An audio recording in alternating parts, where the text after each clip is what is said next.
grand combat bi ñoom ñaar. Alboury Brise de Mer.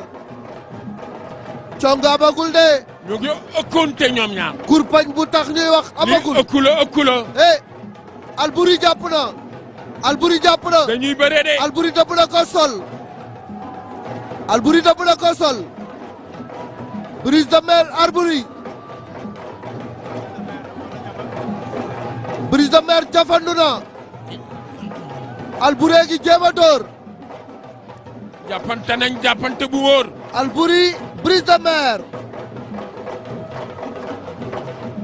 Alboury gi dóor uppercut. mi ngi koy sajj de. Brise de Mer sëq ca geño ya. mi ngi saftalu bu baax. Alboury gi dóor ci kër nopp gi. mi ngi saftalu ci kawam. Brise de Mer jàpp na. Alboury mi ngi yootu ngemb. mi ngi saftalu de. Brise de Mer loxo bi nga génne baaxul. Alboury téye na ba mu ku ne fi nga dëgër. jàpp baax na. supporteru Alboury yi yuuxu nañu. ku ne fi nga jàpp baax na. bëree leen di tàqale. Alboury Brise de Mer. Alboury gi dóor gauche. Brise rokas. Alboury sigi. Brise de Mer Alboury. bu sigee Brise de Mer dina ko percer. Alboury gi dóor. Brise de Mer jàpp na Alboury jàpp na. ku ne fi nga jàpp dafa baax Malick. li président Macky Sall liggéey bi dana am solo lool ci Afrique ci discours bi tukkee tey jile ci moom it professeur Penda Mbow moom yéen a ci yàbbi joxe ci xalaatam di rafetlu yooyee kàddu tey sàkku nag Sénégal ñëpp joxante loxo ngir gunge ko ci liggéey boobee mbokki ponk yaa ngi nii bu ngeen taaxirloo tuuti ñu faram fàcce xibaar yi.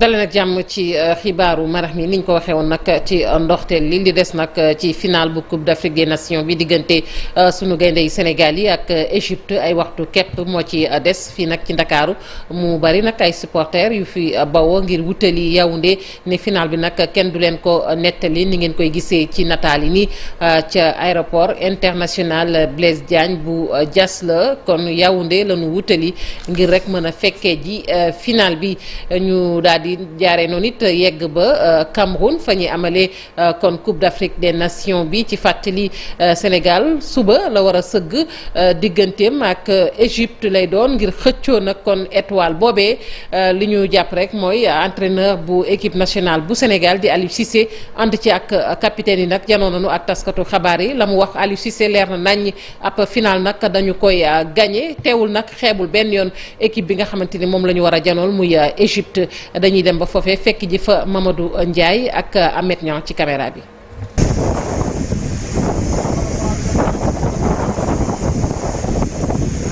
Ça se gagne. On a la dëgg la équipe nationale bu Sénégal di wut li nga xamante ni mooy étoile ci maillot mën nañ ko wax trophée bi nga xam ne moom la ñuy xaar depuis plus de 60 ans mu koy wut équipe nationale bu Sénégal fas yéene joué ñetteelu finalam boo xam ne c'est historique digganteem ak Égypte tey nag ci conférence de presse d'avant match bi Aliou Cissé ñëw na ànd ak kii di capitaine am Kalidou Koulibaly ñoom ñaar li ñu wone ci conférence bi wala li ñu wax mooy gëm nañ ni gannaaw final bi nga xam ne perte nañ ko ci atum 2019 mooy fi mu ne nii beneen équipe moom màggaat te expérience boobu war nañ ko wone suba ngir am ndam seen diggante ak ñii di pharaon d'Égypte. Les sensations restent les mêmes. C'est une finale, comme vous le savez, et les finales, comme on dit, ça se joue pas, ça se gagne. On a la chance d'être là parce qu'on a bien travaillé, parce qu'on a cru en nous. Maintenant, comme je le dis, le match le plus important pour nous, ça sera demain. J'ai envie de dire que pour nous, la CAN commence demain.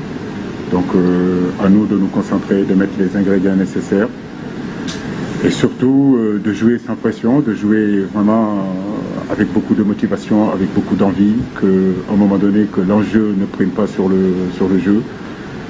Être capable de gérer nos émotions parce que c'est très important. Donc avec l'expérience aujourd'hui que ce groupe-là a, avec le vécu que nous avons depuis 6 ans, ça devrait nous aider à bien aborder ce match-là. Quant à moi, oui, ça sera ma première finale de CAN. La dernière édition, j'ai pas pu jouer la finale. Ça m'a un peu embêté, mais j'avais confiance quand même en mes coéquipiers, en mes frères. C'est dommage qu'on ne l'a pas fait en 2019, mais voilà. Aujourd'hui, j'aurai la chance, si le coach me met sur le terrain, de pouvoir disputer cette finale. Mais pour moi, ça reste un match où toute l'équipe doit tirer dans le même sens, où tous les joueurs doivent tirer dans le même sens pour pouvoir offrir quelque chose de grand au Sénégal. Moi, je la pense comme ça. Les autres la pensent forcément à jouer cette finale. Mais moi, le plus important, c'est que le Sénégal gagne. Donc, je ferai tout en œuvre pour me mettre à disposition du groupe, de l'équipe, de la nation, pour pouvoir offrir quelque chose de grand au peuple. Pour moi, c'est ça le plus important. ndam waaw waaye dina jàkkaarloog Égypte boo xam ne dafa am expérience lool gagné Coupe d'Afrique bi juróom-ñaari yoon mu nekk record sax d'ailleurs ci Afrique gannaaw ay lim ko jël lu bari Sénégal nag gannaaw final yi nga xam ne ñàkk na ko boo gisee dina wane gën a wane beneen xar kanam loolu la ñu gis ci conférence de presse bi waaye dina nekk beneen choc ci diggante Sadio Mané ak kii di Mohamed Salah mi nga xamante ni ñoom ñaar ñoo bokk équipe ñoom ñaar nekk meilleur joueur africain ñu ràññee leen lool ñu ku ci nekk jël ballon d'or africain ñu ràññee leen lool mais surtout aussi am ci beneen taxawaay ci final bi nga xam ne moom la ñuy xaar suba ci bu 19h jotee fii ci stade Olembe bu Yaoundé 20h foofu ci Dakar.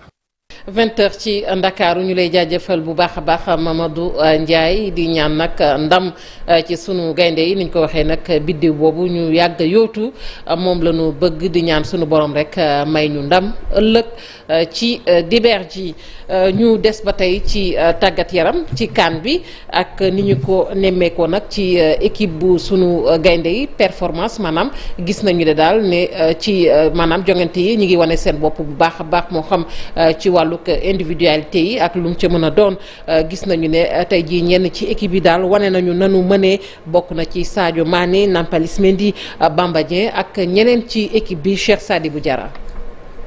dibéer bi Sénégal dina jongante ñetteeli finalam ci Coupe d'Afrique des Nations mu doon sax ñaareelam yu tegloo loolu di jëfu équipe bi nga xam ne am na benn yi ci gën a ràññeeku njëkk ci Sadio Mané attaquant star bu Sénégal bi mooy CAN bi mu gën a wane boppam mu dugal bitu Sénégal bu njëkk ca Cameroun ba noppi gàddu équipe bi ci 8e de finale bi ba nii mu am si ñaari but ak ñaari passe décisif ba tax na ak ñetti but ñaari yoon jooru CAN 2021 su fekkee ni Sénégal moo jël raaya bi yeneen satisfaction yi bokk nañ ci défenseur central bii di Abdou Diallo ci Coupe d'Afrique bu njëkk ci Coupe d'Afrique Mendy ak Bamba Dieng naka noonu ci seen CAN bu njëkk Nampalys nekk sax patron milieu terrain bi ak placement bu baax yu ànd ak interception ak relance Bamba Dieng bi bokk ci gone gaynde yi di jóge ci remplaçant ba jël place am ndax li mu jëf di ay accélération ay frappe ak but ci mention le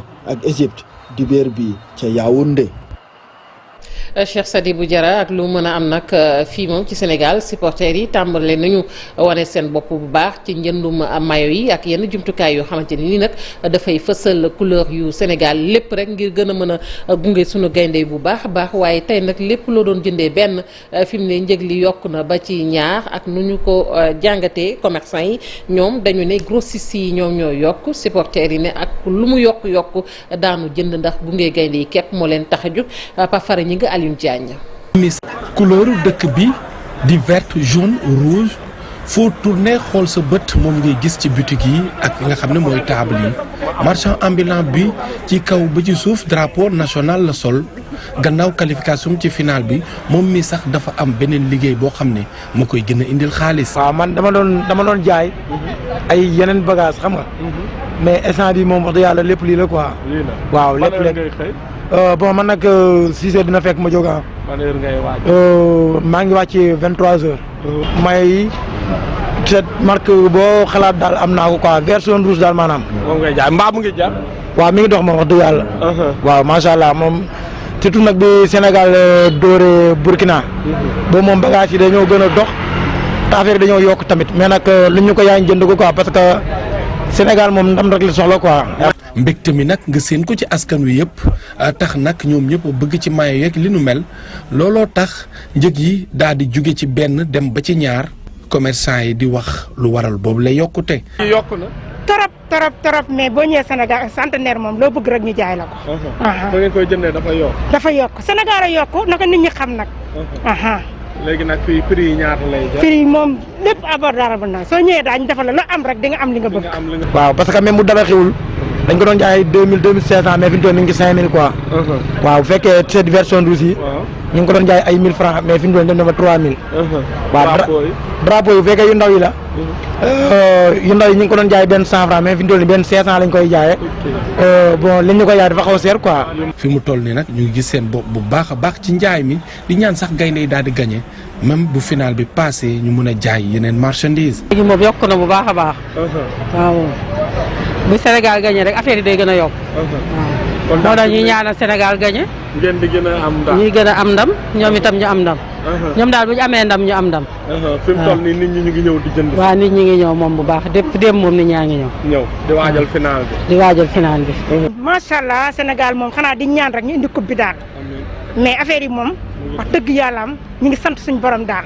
ay waxtu rek des ci final Sénégal ak Égypte supporters yi nag di jënd maillot yi ak li nga xam ne moom moo nekk drapeau yi gadget yi sifflet yi lépp rek ngir pousse gaynde yi ñu daal di jël nag titre bu njëkk ci wàllu continent bi di wàllu Coupe d'Afrique nga xam ne askan wi boobu ba léegi ñu ngi koy xaar. ca diwaanu Ndar it lu ñu mel la ñu fa nemmeeku mu mel ni sax foofu askan wi dañu doon xaar sunu gaynde yi qualifié ci final bi ngir nag ñu mën a jënd ñoom it lim gu takku ci wàllu ko mayo ak lu mu ca mën a doon luy fësal couleur yu Sénégal ñu teewlu ñenn ci askan wa ci micro Ousseynou Diop ak Habib Seck. ma gars yi au début kiiwuñu woon équipe bi quoi wóoluwuñu woon équipe bi dañu dem ba mu yàgg ñu commencé ñëw léegi nag bu ko defee fournisseurs yi ñoom dañuy yokk mayo yi ñun tamit mënuñu ko jëndee lu cher ba pare di ko jaayee lu yomb. waaw cher na moom cher na parce que yu ñu daan jënd ay 1250 1500 ñoo ngi ko jëndalee ay 2500 3000 waaw cher na moom macha allah. tey da ngay nangu wakiilu si yàlla maanaam joueurs yi dañoo dem wakiilu ji ñun tim dañoo war a sol maillot yi pour wane ni aussi ñun tim am na fu ñu leen féete donc c'est pas Sénégal. instant yi clients yi ñu ngi jàmbat seeraayu maillot yi. pour que clients yi ñu ci bari dañuy dal waaye wax dëgg yàlla du ci ñun ndax fi ñu koy jënd la instant yi moyens yi doon génne 6000 francs instant yi ñu ngi koy jaay ba 8000 francs 9000 waaye loolu dañuy xam ni obligatoire la pour ñu jaayee ko loolu ndax fi ñu koy jëndee ci suñ fournisseurs yi foofu la moyen seere ca moyen ñoom ñi koy jënd itam instant yi pour frais rek lañ ko mën a jaayee moo tax instant yi moyens yi moo wax dëgg yàlla prix bi augmenté na bu baax a baax waaye alhamdulilah clients yi itam ñu ngi bëgg seen équipe nationale moo tax prix boo leen ko jaayee rek instant yi dañ koy jënd. ma ngoog mu nekkoon askanuk Ndar ñu yegg ba fële ca diwaanuk Sédhiou ak la ko wër Bakary Konté nag dem na seeti ji kañu naan Aji Jebaate moom nag géwalu Sadio Mané la am na way wu mu ko fental way wi nag nee na sax booy xool bi mu ko fentee xaw naa yàgg waaye dafa mel ni léegi si la ko nit ñi doog a gën a xam ndax réseaux sociaux yi way wi nag ma nga fay wër bu baax a baax dañu ci ànd ak Bakary Konté. Sadio Mané ñanjo malula Sadio Mané. vidéo bi wër na àdduna bi yëpp et pourtant du ren la ko def. cassette bi ngeen di gis noonu mooy vidéo bu ñuy partagé temps yi vidéo man ak kii ñoo ko def mais xalaatuma woon ne dina dugg internet parce que boo gisee sax yére bu ma sol ak comportement bu ma nekk foofu dama doon togg mu ñëw rek muy def affaire comédien après ma ñëw muy wax rek ma dugg foofu rek woy Sadio Mané bi fekk na ci jour boobu ci quart de finale lañ nekkoon ma woy ak moom sama doom bu góor jël rek mu sànni ko internet 2018 waaw. ñi xam ko loolu fii ci Casamance doomu Babou Diébaté Aji moo nekk géwël Sadio Mané. je suis venu la guerre de Sadio Mané forcée la guerre de Sadio Mané la guerre de Papis Demba Cissé la guerre de Moussa Seydi la guerre de Ibrahima Dramé. ñi rafetlu réalisation yi mag yoo xamante ne xale Bambali bi def na ko fi ñi koy woowee ñancoo. nu mu tabax école jàkk ji ak hôpital léegi collègue am yi nga xam ñi mu nekkaloon noonu Bambali ñu ne ko non ñun terrain la ñu bëgg kii la ñu bëgg mu ne leen def naa école ba pare balaa ngeen di naan terrain avant tout la santé. mu ne nag Sadio Mané loxo bi dafa neex loolu. Sadio daf may xaalis wax dëgg yàlla Antoine man ak Sadio dañuy toog ni waxtaan ba ma paree pour ñibbi nijaayam woo ma mu jox ma lu duuf ma kontaan te boo gisee chaque fois bu ñu ne Sadio day joué ñiy sawar di def loolu du xaalis parce que àdduna ku la yëg moo la sonal am na ñu mel ni Sadio ñoom pour nga jot leen wala nga wax ak ñoom problème la mais Sadio moom vraiment dafa wàccee boppam carrément Sadio amul benn problème. match Sénégal contre Égypte Aji muy ne Sénégal dina gagné ci 3. 3 moo xew xam nga lu nekk boo ko defee 2 il faut mu 3e pour mu complet kii la dakk nu ban dëkk sax Burkina Faso dakk na leen 3 moo xew. Aji Jébaate doomu Babou Jébaate moom nag fu mu nekk ni mu ngi préparé bu baax final bi mu ne dina dem ci Bambali seetaani match bi ci kër Sadio Mané. non Jébaate ne asa Sénégal.